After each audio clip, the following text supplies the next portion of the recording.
Hola, ¿qué tal? En este video les voy a hablar del divisor de tensión y también voy a realizar un ejercicio. Tenemos aquí un circuito en serie, tenemos estas dos resistencias conectadas en serie con una fuente de voltaje de 10 voltios. Esta resistencia R1 pues tiene un valor de 200 ohms y esta otra resistencia R2 tiene una resistencia de 50 ohms. Antes que nada explicarles brevemente lo que es la caída de tensión. Se toma el sentido convencional de la corriente como si saliera por el polo positivo, entonces sale una corriente del circuito y aquí al encontrarse con esta resistencia de 200 ohms va a encontrar una oposición a su paso, es decir, las resistencias lo que hacen es impedir pues de una manera más fácil el flujo de la corriente eléctrica, es decir, la resistencia se opone al paso de la corriente eléctrica. Entonces, al momento de pasar la corriente por esta resistencia va a haber una caída de tensión, una caída de voltaje. El voltaje, pues como he comentado en videos anteriores, se refiere a la fuerza con la cual la corriente es empujada por el circuito. Entonces, el voltaje es la fuerza que lleva la corriente por el circuito. Entonces, al momento de circular esa corriente por la resistencia, pues va a haber una pérdida de fuerza, un desgaste de esa fuerza, es decir, va a haber una caída de ese voltaje, una caída de tensión. A mayor resistencia, pues va a ser mayor la caída de tensión. Entonces aquí va a pasar la corriente por esta resistencia de 200 ohms y va a haber una caída de voltaje, de tensión. Entonces, en el momento después de que pase por esta resistencia, pues el voltaje ya habrá disminuido, porque hubo una caída de tensión. Y el restante voltaje va a caer sobre esta resistencia.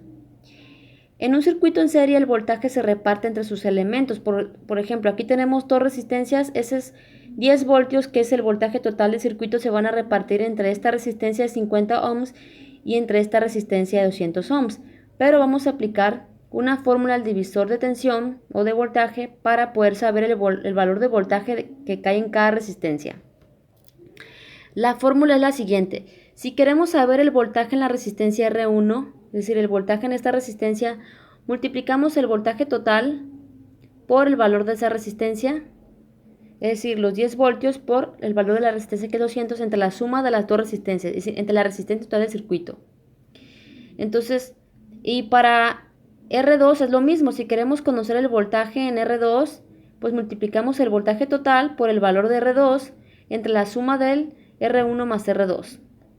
Vamos a meterle los números. Vamos a obtener el voltaje en R1, es decir, el voltaje en esta resistencia es el voltaje total V, que es 10 voltios, por el valor de R1, que es 200, entre la suma de R1 más R2, entre 200 más 50, es decir, 2000 entre 250 me da 8 voltios. Quiere decir que en esta resistencia caen 8 voltios. Inicialmente el voltaje son 10 voltios, la corriente circula por esta resistencia, hay una caída de tensión de 8 voltios, por lo tanto, después de pasar la corriente por esta resistencia, el voltaje habrá disminuido.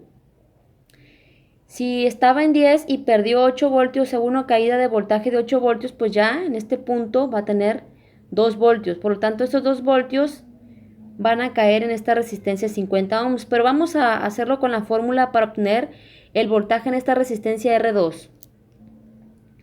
Lo mismo el voltaje total por el valor de R2 entre la suma de R1 más R2, es decir, 500 entre 250, y eso me da 2 voltios.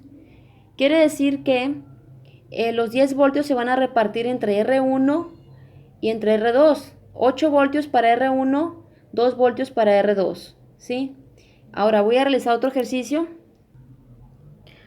Aquí tenemos un divisor de tensión ideal. ¿Qué significa ideal? Pues que no tenemos nada conectado al voltaje de salida, Vout. Este circuito del lado izquierdo equivale a lo mismo que este circuito. Lo pueden ver en libros, diferentes tipos o sea, hay esas maneras de hacer un circuito, ya sea con esta manera o con esta manera.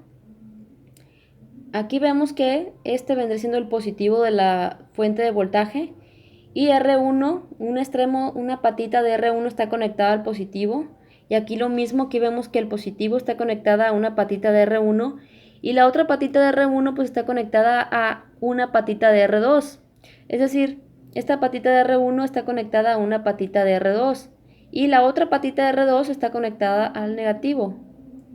Y aquí vemos la otra patita de R2 está conectada al negativo. O sea que este circuito de acá equivale a lo mismo que este. Pero los hice así para no generar confusión para aquellos que van comenzando en esto.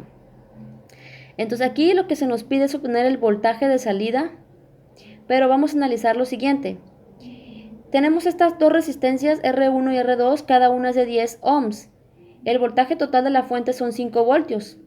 Quiere decir que esos 5 voltios, como estas dos resistencias están en serie, esos 5 voltios se van a repartir entre R1 y entre R2. Como valen lo mismo, pues obviamente por lógica el voltaje se va a repartir 2.5 para R1 y 2.5 de voltaje para R2. Pero vamos a aplicar la fórmula. Voltaje en R1, recordar la fórmula es el voltaje total por el valor de esa resistencia donde queremos conocer el voltaje entre R1 más R2. Es decir, 5 voltios por 10 ohms entre 10 más 10 me da 2.5 voltios. Y lo mismo para el voltaje en la resistencia R2, 2.5 voltios. Pero hay que comprender cómo funciona esto. Aquí también me está pidiendo el valor del voltaje de salida. Es decir, inicialmente el voltaje de entrada son 5 voltios. La corriente sale por aquí y circula por R1. Y en el momento en que la corriente circula por R1 va a haber una caída de tensión de 2.5 voltios. Entonces, después de pasar la corriente por esta R1, el voltaje ya no va a ser el inicial de 5 voltios, va a ser 2.5 voltios, porque aquí hubo una caída de 2.5 voltios y el restante pues son 2.5 voltios. Entonces aquí el voltaje que hay en este punto, es decir, después de pasar la corriente por esta resistencia, en todo este trayecto va a llevar un voltaje de 2.5 voltios. Porque si inicialmente había 5 y aquí hubo una pérdida de 2.5, después de pasar por esta resistencia, pues ya va a tener lo restante que es 2.5 voltios. Entonces en este punto hay 2.5 voltios. El voltaje de salida son 2.5 voltios. Entonces, es decir, el voltaje de salida es el voltaje medido entre R2. Si ustedes ponen el voltímetro entre las patas de R2, es decir, ya ver que el multímetro tiene un cable rojo, un cable negro, pues ponen el cable rojo aquí, cable negro aquí, o no tienen polaridad, no importa. Pues aquí entre las terminales, entre las patas de R2 vamos a medir un voltaje de 2.5, o sea, si medimos aquí acá 2.5 y entre esta resistencia también 2.5 y la suma de los dos voltajes son 5 voltios. Entonces aquí vemos que el voltaje de salida pues es igual a 2.5 voltios, ¿sí? Entonces, como les dije, aquí pues si no hay nada conectado Vout, por lo tanto es un divisor de tensión ideal. Si conectáramos algo aquí, alguna resistencia de carga, pues ya no sería un divisor de tensión ideal. Nos vemos en el siguiente video, te lo recomiendo muchísimo. Bye.